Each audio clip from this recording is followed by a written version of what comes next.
Today I was thinking of all the many healings I've had with the help of a practitioner through Christian Science in this church. And one I was most grateful for, it's character changes.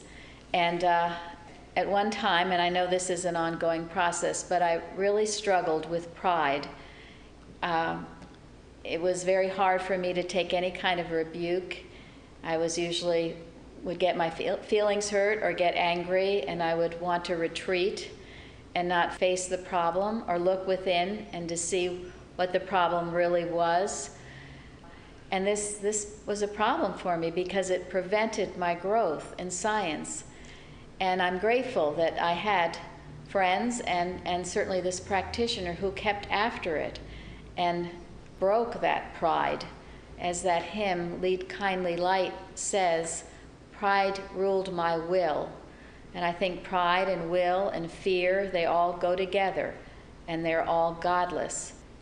The practitioner at one time gave me this from Retrospection and Introspection by Mrs. Eddy on page 80, where Mrs. Eddy says, though the divine rebuke is effectual to the pulling down of sin's strongholds, it may stir the human heart to resist truth before this heart becomes obediently receptive of the heavenly discipline. If the Christian Scientist recognized the mingled sternness and gentleness which permeate justice and love, he will not scorn the timely reproof, but will so absorb it that this warning will be within him a spring welling up into unceasing spiritual rise and progress.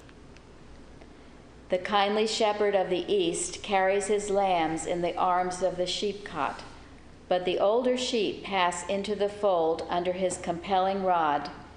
He who sees the door and turns away from it is guilty. There were times when I saw that door and turned away from it, and it wasn't very pleasant to live with my guilty conscience.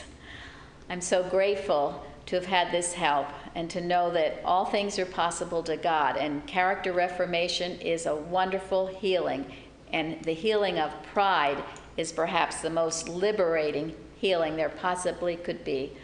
I'm grateful to this church for its faithful practice of real Christian Science.